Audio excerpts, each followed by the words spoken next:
ఇది మొదలుకొని యెహోవా మన చుట్టూ నిత్యం ఒకరోజు కాదు, ఒక వారం కాదు, ఒక మాసం కాదు, ఒక సంవత్సరం కాదు, ఒక దశాబ్దం, ఒక శతాబ్దం కాదు, నిత్యము మన చుట్టూ ఆయన అగ్ని ప్రాకారముగా ఉండి కంచె వేసి భద్రపరిచి కాపాడుతూ వచ్చిన.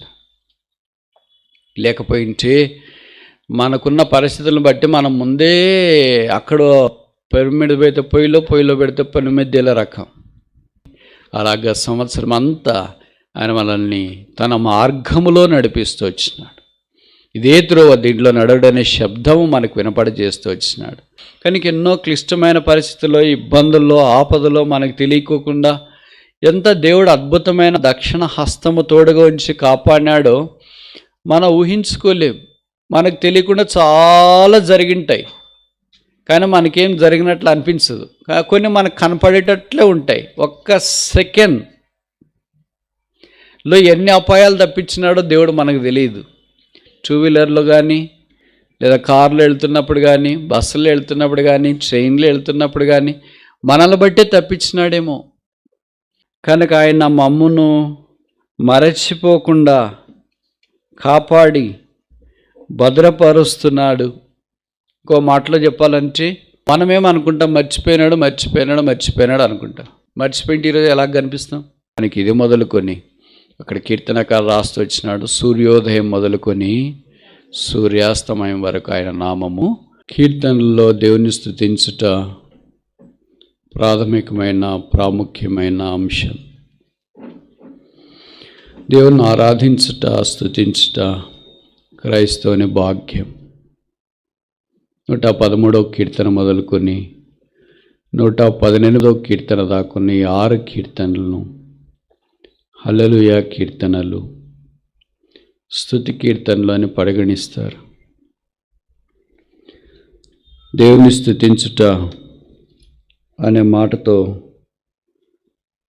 ఈ 113వ కీర్తన ఆరంభించబడి అదే యెహోవాను స్తుతించుట అనే మాటతో ముగించబడుతుంది. ఆయన నామము సూర్యోదయం మొదలుకొని సూర్యాస్తమయం వరకు పొగడబడు నామము. ఎల్లకాలం సన్నతించబడుట కొరకై యోగ్యమైన నామం. ఇది మొదలుకొని అంటే కొత్త సంవత్సరం మొదలుకొని కూడా, మొదటి నెల మొదలుకొని కూడా, మొదటి ప్రభుదినం మొదలుకొని కూడా ఆయన నామము పూజార్హమైన నామము. ఇది మొదలుకొని. ఈ మాట కీర్తనల్లో 5 సార్లు ప్రస్తావించబడింది. ఇది మొదలుకొని, from this day onwards, from this time onwards. ఇది మొదలుకొని మనం చేయాల్సిన పనులు ఏంటి? చాలా ఉన్నాయి. కొత్త సంవత్సరంలో వచ్చినాం కనుక ఈ సంవత్సరంలో మొదలుకొని ఏం చేయాలో అని ఆలోచిస్తుంటాం. అన్నిటికంటే ముఖ్యంగా చేయాల్సింది ఇక్కడ వాక్యంలో రాసిన 5 విషయాలు. మొదటిది ఈ 113:5లోనే మనకు జ్ఞాపకం చేయబడుతుంది, యెహోవాను ఎల్లకాలమున స్తుతించుడి. ఆయన స్తుతించటానికి ఇది మొదలుకొని మనము కొనసాగిస్తూ ఉండాలని జ్ఞాపకం చేయబడుతూ ఉంది. చాలా కారణాలు కింద వచనాల్లో ఆయన ఆరాధించటానికి, సంస్తుతించటానికి, సన్నతించటానికి పరిశుద్ధాత్మ దేవుడు వివరించినాడు. 5 కారణాలు ఉన్నాయి. ఇప్పుడు అవి చూడట్లేదు కానీ ఒకటే చూస్తాం. 8వ వచనం, Psalm 113:8. నేల నుండి దరిద్రులను లేవనెత్తువాడు, పెంట కుప్ప మీద నుండి బీదలను పైకెత్తువాడు. ఎందుకు ఆయన నామాన్ని స్తుతించాలా? నేల నుండి, పెంట కుప్ప నుండి. ఈ మాట హన్నా నోట్లో సమూయేలు మొదటి గ్రంథం 2వ అధ్యాయంలో నుండి బయటకు వచ్చింది. బహుశా పరిశుద్ధాత్మ దేవుడు దాన్నే తీసుకొని ఇక్కడ రిపీట్ చేస్తున్నాడంటే తప్పు కాదేమో. 1 Samuel chapter 2 verse 8. మనందరి స్థితి కూడా అలాంటిదే. నేల మీద ఉంటిమి, పెంట కుప్ప మీద ఉంటిమి, దరిద్రులుగా ఉంటిమి, దిక్కుమాలి ఉంటిమి, దిగంబర్లుగా ఉంటిమి, దౌర్భాగ్యులమై ఉంటిమి, దివ్యాంగులమై ఉంటిమి, దిక్కు లేకుండా ఉంటిమి, దేవుణ్ణి ఎరగకుండా నిర్దేవులుగా ఉంచిమి. ఇది యేసుక్రీస్తు ప్రభు మన కొరకై దేవుడు పంపించుటను బట్టి ఆయన రక్తం ద్వారా మనం కడగబడి పరిశుద్ధపరచబడి సిలువను ఆశ్రయించి రక్షణార్థమైన వెలుగులోనికి వచ్చిన మరణ ఛాయలో నుండి జీవములోనికి వచ్చిన చీకట్లో నుండి వెలుగులోనికి వచ్చిన బంధించబడిన వారమై ఉండి ఇప్పుడు విడుదలలోనికి ప్రవేశించిన పెంట కుప్పల మీద నుండి ప్రభు సింహాసనం మీదకి వచ్చిన నేల నుండి పరలోక రాజ్య ప్రవేశం చేసే భాగ్యంలోనికి తీసుకురాబడ్డా. ఇది అపరిమితమైన ఆయన కృప ద్వారా ఉచితముగా మనకు కలిగిన పుణ్యం, కృపావరం, దానం. ఇది మొదలుకొని ఈ కొత్త సంవత్సరం మొదలుకొని, మొదటి ప్రభుదినం మొదలుకొని, మొదటి ఆరాధన దినం మొదలుకొని చేయాల్సిన మొదటి పని జ్ఞాపం చేయబడుతుంది. ఆయన్ను స్తుతించడి. Worship the Lord for the salvation. ఆయన రక్షణ అనుగ్రహించిన దానిని బట్టి ఆయనను స్తుతించడి. రెండవది Psalm 115 verse 18.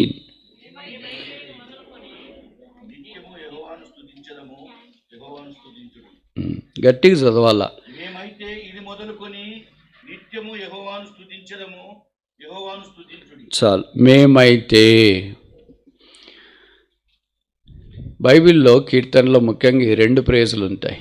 నేనైతే, మేమైతే. నేనైతే ఏం చేస్తా, అవి కూడా 5 ఉన్నాయి. మేమైతే ఏం చేస్తాం. మనకి భిన్నంగా రాసినారనుకో, మనమైతే ఏం చేస్తాం, తిని పడుకుంటాం. కానీ ఇక్కడ మేమైతే ఏం చేస్తాం అనే దాని గురించి రాస్తూ, ఇది మొదలుకొని నిత్యము యెహోవాను స్తుతిస్తాం. ఏమి కారణం అని అంటే, దేవుడు మమ్ములను మరచిపోలేదు. 12. యెహోవా మమ్మును మరచిపోలేదు. చాలు. మనమేమనుకుంటాం, మర్చిపోయినాడు అనుకుంటాం. మర్చిపోయింటే ఈరోజు ఎలా కనిపిస్తాం? ఫైల్ సిస్టంలో నుండి డిలీట్ చేసిన తర్వాత ట్రాష్లోకి కూడా వెళ్ళి డిలీట్ ఫర్ ఎవర్ అయిన తర్వాత మళ్ళీ ఎట్లా వస్తుంది నాకు తెలిసి రాదు. మరి మీకు ఏమైనా హ్యాక్లు గీక్లు చేసి ఏమైనా తెస్తారేమో తెలియదు. అలాగే ప్రభు మనం డిలీట్ చేసింటే ఆయన ఫైల్లో నుండి మళ్ళీ ఎలా కనిపిస్తామో రిట్రైవ్ కాం కదా. మనం అలాగ అనుకుంటుంటాం. క్రిస్టియన్ లైఫ్ అనేది అనుకోవడం మీద కాదు ఆధారపడి ఉండేది, నమ్మడం మీద ఆధారపడి ఉంది. యెహోవా మమ్మును మర్చిపోలేదు, ఆయన మమ్మును ఆశీర్వదించును. కనుక ఆయన మమ్మును మరచిపోకుండా కాపాడి భద్రపరుస్తున్నాడు. ఇంకో మాటలో చెప్పాలంటే ఆయనలో మనము చెక్కబడి దాచబడి ఉన్నాం. అందుకే కొలస్సీ పత్రికలో చెప్పబడింది, మనకు జీవమైన రక్షకుడైన యేసుక్రీస్తు ప్రభువులో వీఆర్ ఇన్ క్రైస్ట్, క్రీస్తు నందు. అందుకే కొరింథీ పత్రికలో చెప్పబడింది, క్రీస్తు నందున్న వారికి. రోమపత్రిక 8:1 అదే మాట మనకు జ్ఞాపం చేస్తుంది. కొరింథీలో ఎవడైనాను క్రీస్తునందున్న ఎడలా వాడు నూతన సృష్టి. కనుక అందుండుట ఆయన మనల్ని మరచిపోకుండా we are in his memory, we are in his ఆయన చేతుల్లో అందుకే యెషయా గ్రంథంలో చెప్పబడింది, చూడుము నా అరచేతుల మీదనే నేను మిమ్మను చెక్కి ఉన్నాను. కనుక ఈజ్ అవర్ సీల్. ఇంకో మాటలు చెప్పాలంటే మనల్ని ఆయన తన సీల్ వేసినాడు. మీకు తెలుసు కదా, సీల్ విలువ చాలా ప్రాముఖ్యం. ఎవరైనా సంతకం పెట్టిన తర్వాత అధికారి సీల్ లేకపోతే అది చెల్లదు. సీల్ వేసుకొని రమ్మంటారు, పర్లేదులే సీల్ లేకపోయినా సంతకం లేకపోయినా చెల్లుతుందేమో, కానీ సీల్ లేకపోతే చెల్లదు. కనుక మనందరి మీద ఎఫెసీ పత్రిక 1వ అధ్యాయం ప్రకారము పరిశుద్ధాత్మ దేవుడు అనే సీల్ని వేసినారు. కనుక ఆయన మనల్ని మర్చిపోలేదంటే ఆ సీల్ మన మీద ఉంది. That we belong to him. మనం ఆయనకు చెందిన వారం అనే సీల్ ఉంది. మనం ఆయనకు చెందిన వారం అయిన తర్వాత ఆయన మనల్ని మర్చిపోవడం అనేది దుస్సాధ్యం. మనకి ఏదైనా ఒక వస్తువు చెందింది అనుకోండి, ఒక మొబైల్ ఫోను, వాచ్, బంగారము, డాక్యుమెంట్స్ అలాంటివి, మనకి ఏదైనా మర్చిపోతాం, కానీ బైబిల్తో సహా అవి మర్చిపోతామా? మీరు మందిరానికి వెళ్ళేటప్పుడు కొన్నిసార్లు బైబిల్ కూడా మరిచి వచ్చింటారేమో, కానీ మొబైల్ మరిచి వచ్చినారా? కనుక యూజువల్గా మనకు చెందిన దాన్ని అంత తేలిగ్గా మనం మర్చిపోం. మనుషులమైన, నరమాతులమైన, పురుగులమైన, మంటివారమైన మనమే మర్చిపోకుండా ఉంటే మరి ప్రభు మనల్ని ఎలాగ మర్చిపోతాడు? కనుక ఈజ్ అవర్ సీల్. మన మీద ఆయన పేరు ఉంచినాడు. అందుకే ఆయన అన్నాడు, నా పేరు పెట్టబడిన నా ప్రజలు, మై పీపుల్. 2వ దినవృత్తాంతాలు 7:14 మనకు బాగా పరిచయం కదా. కనుక ఇది మొదలుకొని దేవుని స్తుతించండి, because we have a seal. ఆయన ముద్ర మన మీద ఉంది. 3వది 121:8 వచనం. Psalm 121:8. ఇది మొదలుకొని నిరంతరము. రాకపోకలందు యెహోవా నిన్ను కాపాడును. మనం చూసే మాట ఏంటి? ఇది మొదలుకొని, from this day or from this time onwards. ఇది మొదలుకొని ఆయన రక్షణను బట్టి స్తుతించాలా. ఇది మొదలుకొని ఆయన మనల్ని మరచిపోలేదు కనుక ఆయన ఆరాధించాలా. ఇది మొదలుకొని ఆయన రాకపోకలందు మనల్ని కాపాడి భద్రపరచువాడు. కనుక ఇది మొదలుకొని దెర్ ఇస్ ఎ సేఫ్టీ, భద్రత, కాపుదల ఉంది. అందుకని సాధారణంగా మనం బండో కారో ఏదో కొన్నా వెంటనే స్టిక్కర్ అతికించేది ఏంటంటే, నీ రాకపోకలందు యెహోవా the Lord shall keep thee in thy going out and coming in. మనం లోపలికి వెళ్తున్నాము, అదే సమయంలో బయటికి కూడా వెళ్తున్నాం. బయటే ఉండలేము, అదే సమయంలో లోపటే ఉండలేము. అంటే ప్రభువారు మనల్ని లోకములోనికి వెళ్ళి సాక్షులుగా ఉండమన్నాడు. అదే సమయంలో ఇంటిలో ఉండి ఆయన కొరకు మనల్ని జీవించమని కోరుతున్నాడు. కనుక ఎన్నో క్లిష్టమైన పరిస్థితుల్లో, ఇబ్బందుల్లో, ఆపదలో మనకు తెలియకోకుండా ఎంత దేవుడు అద్భుతమైన దక్షిణ హస్తము తోడుగా ఉంచి కాపాడినాడో మనం ఊహించుకోలేం. మనకు తెలియకుండా చాలా జరిగింటాయి, కానీ మనకేం జరిగినట్లు అనిపించదు. కొన్ని మనకు కనపడేటట్లే ఉంటాయి. ఒక్క సెకండ్లో ఎన్ని అపాయాలు తప్పించినాడో దేవుడు మనకు తెలియదు. 2 వీలర్లో కానీ, లేదా కార్లో వెళ్తున్నప్పుడు కానీ, బస్సులో వెళ్తున్నప్పుడు కానీ, ట్రైన్లో వెళ్తున్నప్పుడు కానీ మనల్ని బట్టే తప్పించినాడేమో.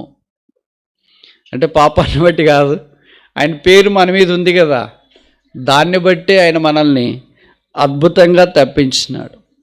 అసలు లెక్కించలేము, ఊహించలేము. సాతాను కూడా మనల్ని ఎన్నిసార్లు మరి జల్లెడ పట్టాలా. పీతలు లాంటినే జల్లెడ పట్టినోడు మనం అసలు లెక్కన జల్లెట్ల కన్నా పోతామా? జల్లెడు బయటే పడేస్తారు. నేను చెప్పే మాటలు పాతలకు అర్థమవుతుంటాయి. ఇప్పుడు నవీన కాలం కంప్యూటర్స్, మొబైల్ చూసి వాళ్ళకి బహుశా అర్థం కాకపోవచ్చు. వాళ్ళకి జల్లెడు అంటేనే ఇది బహుశా తెలియదు అనుకుంటా. కానీ పీతలు లాంటినే జల్లెడ పట్టడానికి వచ్చి పర్మిషన్ తీసుకోవటానికి రెడీగా ఉండి ఆ జల్లెడ పడితే కిందకి జారిపోవడమా, బయట ఉండడమా అనేది మనకు తెలియని పరిస్థితిలోనే మన దగ్గరికి జల్లెడ రాకుండానే కింద పడిపోయే రకం మనం. ఇంక జల్లెడతో ఏం పని ఉందిలేండి, అలాగే కిందే ఉన్నాము, కావాలంటే వేరే వాళ్ళని పట్టుకోండి, కింద పడని వాళ్ళని అని మన భవిష్యత్ అనుకుంటాం. కనుక అలాగే ఎన్నిసార్లు మన మీద సాతాను దాడి చేసి ఏం చేయాలనుకున్నాడో తెలియదు. అందుకని యోబు దగ్గరికి సాతానుడు వచ్చినట్లు మన దగ్గరికి కూడా ఎన్నోసార్లు దేవుడు సాతానుడు వచ్చినాడేమో, దేవుడిని పర్మిషన్ అడిగినాడేమో. వాళ్ళందరినీ ఇలాగేంటి కాపాడేస్తున్నావు, ఇంత భద్రపడేస్తున్నావు అంటే వాళ్ళంతా వీక్ పీపుల్లే. యోబు దగ్గరికి అనుమతించిన యోబు అంతా స్ట్రాంగ్ కాదులే. పేతురు దగ్గరికి పేతురు అంతా స్ట్రాంగ్ కాదులే. వాళ్ళంతా స్ట్రాంగ్ పీపుల్ కనుక నేను అనుమతించినాను. వీళ్ళంతా they are not as strong as Peter, as strong as Job. They are very fragile. కొన్ని బాక్సెస్ మీరు చూసింటారు కదా, కార్డ్బోర్డ్ బాక్సెస్ మీద. దాంట్లో ఏది కంటెంట్ ఏముంటుందో మనకు తెలియదు, కానీ బయట మాత్రం ఒక పెద్ద క్యాప్షన్ రాసింటారు. ఏమని? Handle with care. లేకపోతే ఇంకో మాట ఏం రాసింటారు? Fragile material insight. లోపల చాలా సున్నితమైన పదార్థం లాంటివి ఉంది. Handle with care, fragile material. కనుక మనం దాన్ని ఎట్లంటే పడేయకుండా కొద్దిగా జాగ్రత్తగా ఎత్తి పట్టుకోవటానికి అప్ సైడ్ డౌన్, ఏ వైపు అప్ ఉంది, ఏ వైపు డౌన్ ఉంది అనేది కూడా రాసింటారు. ఎందుకంటే అది పాడు కాకుండా. ప్రభు మనల్ని కూడా రక్షించిన తర్వాత మనకు కూడా అలాంటి ఒక బాక్స్ పెట్టేసి హ్యాండిల్ విత్ కేర్ అని బహుశా లోకంలో పెట్టాడేమో. అందుకే సాతాను వచ్చినా కూడా హ్యాండిల్ విత్ కేర్ అంట, ఫ్రెజైల్ మెటీరియల్ అంట, వీక్ మెటీరియల్ అంట, ఈ దిస్ సైడ్ అప్ అంట. కనుక వీళ్ళందరితో చాలా కష్టమేమో అనుకుని వెళ్ళిపోయాడేమో. రాకపోకలెందు ఆయన నిన్ను కాపాడను. కనుక we have to thank the lord, worship the lord because of the safety. ఆయనలో ఉన్న భద్రతను బట్టి మనం ఆయన్ని ఆరాధించాలని, స్తుతించాలని, ఘనపరచాలని కోరబడుతున్నాం. దేవుడు తానే వచ్చి మనతో నడిచేవాడు. లూకా 24:15లో ఎమ్మై గ్రామానికి యెరూషలేము నుండి 2 వ్యక్తులు నడిచిపోతున్నారు. బహుశా వాళ్ళు దంపతులు అయి ఉండొచ్చు. క్లైప్ అని పేరు రాసినారు. ఆయన భార్య కూడా పక్కనే ఉండిండొచ్చు. వాళ్ళిద్దరు కలిసి నడిచి ఎమ్మాయి గ్రామానికి వెళ్తున్నారు. ఎమ్మాయి అంటే హాట్ స్ప్రింగ్స్, వేడి ఊటలు లేదా వేడి నీళ్ళ ఊటలు అని అర్థం. యెరూషలేం నుండి వెళ్ళే పరిస్థితి ఏంటంటే వాళ్ళు పండుగకు వచ్చినారు ముందే యెరూషలేంకి, పస్కా పండుగ, బహుశా శుక్రవారం అనుకోండి. అంతకుముందే వాళ్ళు వచ్చినారు. సామాన్యమైన మీడియం క్లాస్ పీపుల్ లేదా మిడిల్ క్లాస్ పీపుల్. వాళ్ళు అక్కడికి వచ్చి పండుగలో ఉన్నప్పుడు యేసుప్రభు వారిని సిలువ వేసినారనే సంగతి తెలిసింది. దగ్గరికి వెళ్ళారు. తర్వాత పునరుత్థానుడై తిరిగి లేచినాడు. ఆ పునరుత్థానుడై తిరిగి లేస్తాడనే సంగతి వాళ్ళకి తెలియదు, కానీ యేసుప్రభు చనిపోయినాడనే సంగతి తెలిసింది. తర్వాత ఇంకా ఆదివారం దాకా ఎలాగో ఉందామని అక్కడే ఉండిపోయారు. ఆదివారం సాయంకాలం వాళ్ళ ఊరు వెళ్ళిపోవాలి కదా. దాదాపు చాలా దూరం ఉంది. ఆమెడ దూరం అంటే దాదాపు 7 మైళ్ళు కిలోమీటర్లు. అంత దూరం ఇద్దరే ప్రయాణమై వెళ్ళిపోయారు. ఇప్పుడు 24:15లో చెప్పబడింది ఏంటంటే యేసు తానే వచ్చి వారితో, ఎవరితో? ఇద్దరు వెళుతున్న జంటతో, క్లైపా ఆయన భార్యతో బహుశా నడిచెను. ఇప్పుడు నేను ఒక ప్రశ్న అడగవచ్చు, స్వామి మిమ్మల్ని యెరూషలేము నుండి సాయంకాలము ఎమ్మాయి గ్రామానికి 2 దంపతులే వెళుతుంటారా? ఇంక మిగతా రోడ్డు అంతా శూన్యమా, ఖాళీనా? యేసు మాతో వచ్చి నడిచినట్టే మీ ఇద్దరే వెళ్తుంటారా? ఇంకెవరు వెళ్ళరా దారిలో? వెళ్తారు. ఏ ఊరికి వెళ్ళే దారిలోనైనా కనీసం అంటే మస్తుగా ఉంటారు. ఊరిని బట్టి నేషనల్ హైవే అని, లేకపోతే స్టేట్ హైవే అని, తర్వాత మెయిన్ హైవే అని, లేకపోతే రకరకాల దారులు ఉంటాయి. ఎక్కడి నుండి దారి ఉంది మెయిన్ రోడ్డుకి, ఒకళ్ళే వెళ్తుంటారా? కాదు కదా. పోనీ ఏదో మధ్యరాత్రి అయితే ఎవరు లేరా, దారి నిర్మానుష్యంగా ఉంది అని అనుకోవచ్చు. సాయంకాలం పూట చాలామంది వెళ్తుంటారు. మరి ప్రభు వాళ్ళ దగ్గరికి వెళ్ళేదేంటి? వీళ్ళిద్దరి దగ్గరికి వచ్చేయండి. వాళ్ళు కొంతమంది గుర్రాల మీద వెళ్తుండొచ్చు, కొంతమంది బండ్ల మీద వెళ్తుండొచ్చు, కొంతమంది గాడిదల మీద వెళ్తుండొచ్చు. వీళ్ళు చాలా పేదవాళ్ళు కనుక నడిచిపోతున్నారు. పాపం వీళ్ళకి గాడిదలు లేదు, ఏం లేదు. యేసు ప్రభు మనతో రాకుండా గుర్రాల మీద పోయేది మేలా, యేసు ప్రభు మనతో వచ్చి నడిచిపోయేది మేలా? యేసు ప్రభువు మనతో పాటు గుర్రాల మీద వచ్చి, మనము గుర్రం మీద వెళ్ళేటప్పుడు యేసు ప్రభువు లేకుండా ఉండడం కంటే మనం నడిచిపోయేటప్పుడు యేసు ప్రభువు మనతో వచ్చేది మేలా, యేసు ప్రభువు లేకుండా గుర్రం మీద పోయేది మేలా? ఓ, అంత సత్యం చెప్తున్నారేంటా అని. బహుశా ఎంతోమంది ఆ మార్గంలో వెళ్తుంటారు. ప్రభు వారితో వెళ్ళలేదు, కానీ వాక్యంలో చెప్పబడింది యేసు తానే వచ్చి వీడితో వెళ్ళాడు. విచిత్రం ఏంటంటే వీళ్ళకి మాట్లాడడం అలవాటు కనుక ఆయన వచ్చి మాటలు వీడితో కలిపాడు. ఏంటి మీరు దుఃఖముఖలు ఇలాగ వెళ్ళిపోతున్నారు? అయ్యో మీకు తెలియదు ఏంటండి, యెరూషలేములో జరిగేసింది కదా, యేసుని వాళ్ళు శుక్రవారం రోజు సిలువ వేసేసారు కదా, ఆయన తిరిగి లేస్తాను అన్నాడు కదా, ఇంక మాకు ఏం అర్థం లేదు. యెరూషలేములో జరిగిన సంగతులు మీకు ఒక్కటే తెలియదా? అందరికీ తెలుసుగా. వాట్సాప్లో వచ్చింది, ఫేస్బుక్లో వచ్చింది, ట్విట్టర్లో వచ్చింది, TV9 ఘోషిస్తున్నారు. వాళ్ళు మీకు ఒక్కటే తెలియదా ఏంటి? అంటే విచిత్రం ఏంటంటే, ఏ వ్యక్తి అయితే విషయాలకు కేంద్రమో ఆ వ్యక్తితోనే మాట్లాడుతున్నారు అమాయకంగా. మనం కూడా అలాగే ఉంటాం. మీకు తెలియదు ఏంటంటే, ఆయనకి సంబంధించిన విషయాలు అవన్నీ ఆయనతోనే మాట్లాడుతున్నారు. మీకు తెలియదా, మీకు తెలియదా, మీకు తెలియదు. అసలు ఏం జరిగింది అని ఆయన వీళ్ళని విచిత్రంగా అడుగుతున్నాడు. యేసును వాళ్ళు నజరేయుడైన యేసును వాళ్ళు సిలువ వేసినారు, ఆయన 3వ దినాన్ని తిరిగి లేస్తానని చెప్పినాడు. దాని గురించి యెరూషలేము పట్టడం అంతా గలిబిలిగా ఉందని.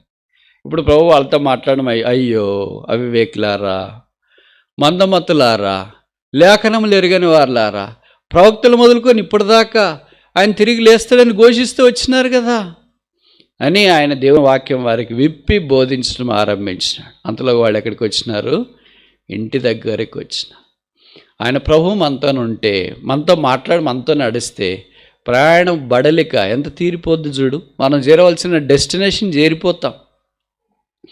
ఆ మార్గంలో ఎంత దొంగలు ఉన్నారో, ఎన్ని ఇబ్బందులు ఉన్నాయి, ఎన్ని కష్టాలు ఉన్నాయో మనకు తెలియదు, కానీ ఆ మార్గం అంతా సులువుగా ఉంది. అప్పుడు వారు యేసును లోపలికి ఆహ్వానించినారు. తెలియదు ఆయన యేసు ప్రభు అని, లేకపోతే వాళ్ళు అక్కడే ఆగిపోయి ఉంటారు, గన్ షాక్ అయిపోయి. యెరూషలేములోనికి వెళ్ళి ఉంటారు. ఎవరో దారెముడు బాగా వాక్యం తెలిసిన ఆయన, అందుకే బాగా వాక్యం చెప్పేస్తున్నాడు, అనుభవం ఉంది కదా అని అనుకున్నారేమో వాళ్ళంతా. అక్కడికి వెళ్ళిపోయిన తర్వాత లోపలికి రమ్మని పిలిచినారు. ఆయన లోపలికి వెళ్ళాడు. గెస్ట్ కదా, ప్రార్థన ఆయన చేస్తే బాగుంటుంది, భోజనం దగ్గర ఎప్పుడు మనమే చేసుకునే వాళ్ళం కదా అని అనుకున్నారేమో, అందుకే మీరు ప్రార్థన చేయండి అన్నారు. ఆయన ప్రార్థన చేయటానికి మునుపు రొట్టె తీసుకొని కృతజ్ఞతాస్తులు చెల్లిస్తుంటే వాళ్ళ కళ్ళు తెరవబడ్డాయి. అప్పుడు వాళ్ళు యేసుని గుర్తించినారు. బైబిల్లో రాయబడింది, ఆయన అదృశ్యుడాయను. ప్రభువు మనతో వస్తే మన మార్గము అలాగుంటుంది. ప్రభు మనతో రాకపోతే మన మార్గము ఎంత ఇబ్బందిగా, ఎంత కష్టంగా ఉంటుంది. అబ్షాలోము వలె ఉంటుంది. అబ్షాలోము ఆయన మా ప్రభు లేకుండానే మంచి గాడిద మీద ఫుల్గా ఎంట్రకలకు డైగి వేసి రింగలు పెట్టుకొని పోతా ఉన్నాడు. బైబిల్లో రాయబడింది ఏంటంటే, ఆయన అసలు వెంట్రుకలు చూస్తేనే మనుషులు పడిపోయేవాడంట. ఆయన మనిషిని చూస్తేనే స్ట్రక్చర్ అలాగుండేవాడు, అందరికంటే అంత ఎత్తుగా ఉండేవాడు.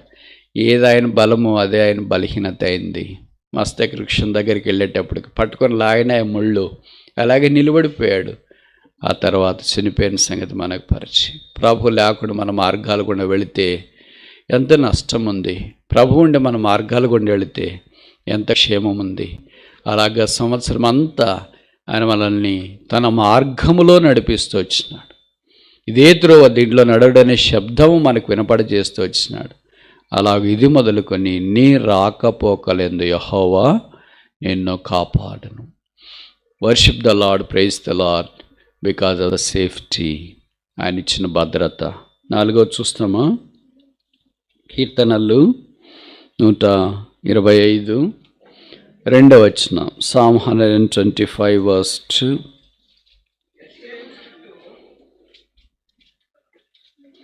యెరూషలేము చుట్టూ పర్వతములు ఉన్నట్లు యెహోవా ఇది మొదలుకొని నిత్యము, ఇది మొదలుకొని ఈ మాట గుర్తుపెట్టుకోండి, ఇది మొదలుకొని తన ప్రజల చుట్టూ ఉండును.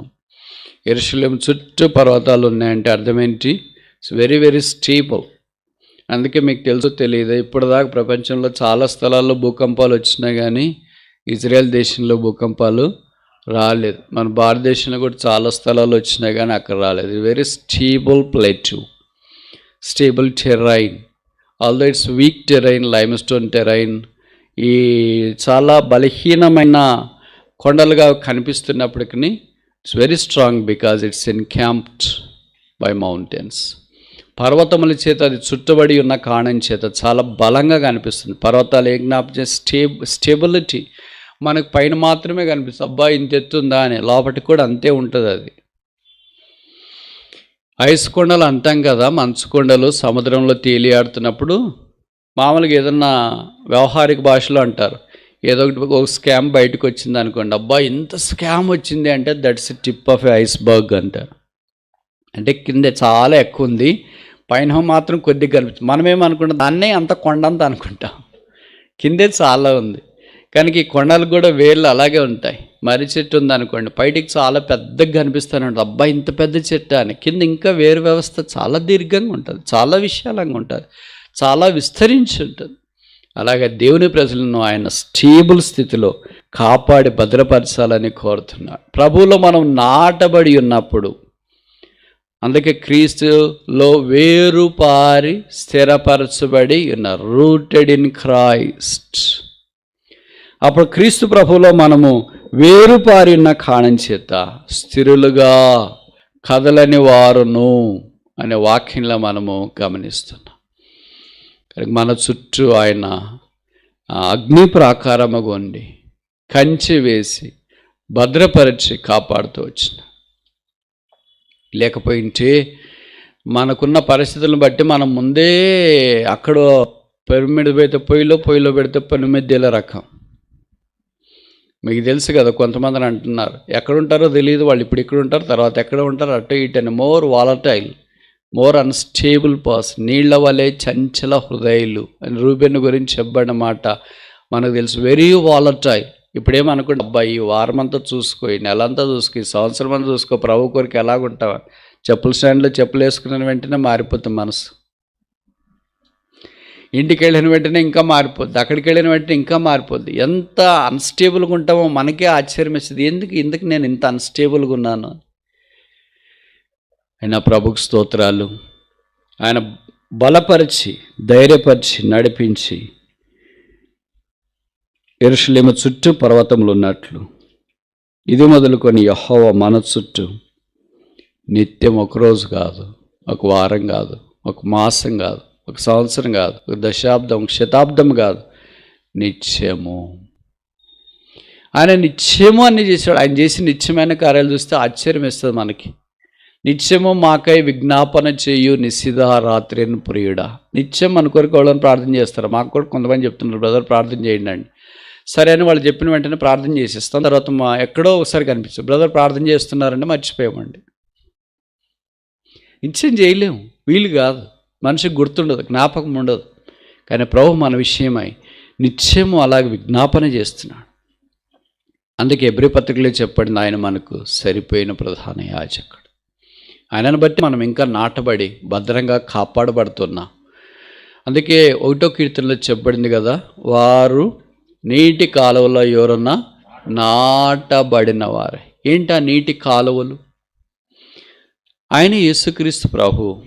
ఒక నది కలదు, దాని కాలువలు దేవుని పట్టణమును సర్వోన్నతుని స్థలమును అవి ఏం చేస్తున్నాయి.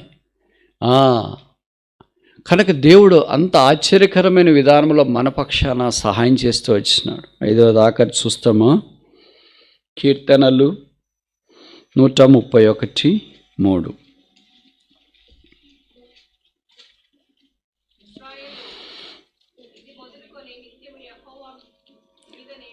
చూడు, ఇది మొదలుకొనే దగ్గర ఖచ్చితంగా పదం ఇది కనిపిస్తుంది మనకి ఎల్లప్పుడు, లేకపోతే నిత్యము, సదాకాలము, ఈ మాటలు కనిపిస్తూనే ఉంటాయి. బహుశా ఇది మొదలుకొని అనేదానికి ఫ్రెండే మా పదము. ఇది మొదలుకొని ఇశ్రాయేలు యెహోవా మీదే ఆశ పెట్టుకో. ఇప్పటిదాకా 5 ఇది మొదలుకొని మనం చూసినాం. మామూలుగా మనం పాట పాడుతుంటాం కదా, యేసు ప్రభు నీ ముఖ దర్శనం వచ్చే నా. ఇది మరీ ఘోరం. ఎవరో భక్తులు రాసినారు కానీ మనం కూడా పాడడం అంత బాగలేదని అనిపిస్తుంది నాకు. అంటే నేను పాడడం, మీరు పాడడం సరిపోద్ది అనుకో. ఎందుకంటే మీరు యేసుప్రభు ముఖం మీద ఆశ పెట్టుకొని ఉంటారు కదా. మాకైతే లోకాభిరామాయణం మీద అన్ని ఆశలు ఉన్నాయి. లోకంలో ఇలాగ ఉండాలి, అలాగ ఉండాలి, బాగుండాలి, ఇది సంపద, అది సంపద, దీనంతటి మీద ఆశలు ఉన్నాయి. యేసుప్రభు నీ ముఖ దర్శనం చే నా కొన్ని ఆశలు అంటే బాగుండేది. అడు ఏం రాసినాడు భక్తుడు అంటే, నా ప్రతి ఆశ తీర్చుకుందాం. మనకు పూర్తిగా 180 డిగ్రీలు ఆపోజిట్ అనుకుంటుంది. అలాంటి పూర్తి అనుభవంలోకి వచ్చినప్పుడు క్రైస్ట్ ఈజ్ మై సాటిస్ఫాక్షన్. ఆయనే నా తృప్తి. నేను పడుకొని మేల్కొని లేచి ఆయనను చూచి తృప్తి పొందేది. కనుక 5 విషయాలు చూసినాం. ఇది మొదలుకొని, మొదటిదేంటి? ఇది మొదలుకొని ఆయన ఇచ్చిన రక్షణను బట్టి స్తుతించాలి, సాల్వేషన్. రెండవది ఏంటి? ఇది మొదలుకొని ఆయన ముద్ర సీల్ ఆయన, దానిని బట్టి మనం స్తుతించాలి. మూడవది ఏంటి? ఇది మొదలుకొని ఆయన సేఫ్టీ, కాపుదలను బట్టి స్తుతించాలి. నాలుగవది ఏంటి? ఇది మొదలుకొని ఆయన మన చుట్టూ పర్వతం వలె ఉన్న దాన్ని బట్టి, స్టెబిలిటీ, స్థిరత్వాన్ని బట్టి, కదిలించబడకుండా, గాలివాన్లకు లోబడిపోకుండా. ఐదవది ఆఖరిది, ఇది మొదలుకొని యెహోవా మీదే ఆశ పెట్టుకొనుము, సాటిస్ఫాక్షన్, నా తృప్తి ఆయన. ఇవన్నీ మనకు ఆయన ఇచ్చుట కొరకై తన కుమారుణ్ణి సిలువ మీదకు పంపించి, సిలువలో ఆయన కార్చిన రక్తమును బట్టి, సిలువ త్యాగమును బట్టి, సిలువ యాగమును బట్టి, సిలువ దహన బలిని బట్టి పాపులమైన మనము ఆ సిలువ దగ్గరికి చేరి ఆయన ఆరాధించే భాగ్యంలోనికి తీసుకురాబడ్డాం. ప్రభువా, ఇది మొదలుకొని నన్ను రక్షించున్నావు, ఇది మొదలుకొని నన్ను నడిపిస్తున్నావు, ఇది మొదలుకొని నా మీద నీ ముద్ర వేసినావు. కనుక ఇది మొదలుకొని, అక్కడ కీర్తనకారు రాస్తూ వచ్చినాడు, సూర్యోదయం మొదలుకొని సూర్యాస్తమయం వరకు ఆయన నామము సన్నతించబడటానికి యోగ్యమైనది. కనుక ఆయన పాద పద్మముల చెంత ప్రణుతిల్లి ఆయన రక్తము చేతి విమోచించబడిన వారు తమ ఆరాధనల సింహాసనం మీద ఆ రక్షకుని ఆశీనుంచి ఎదురుగాక.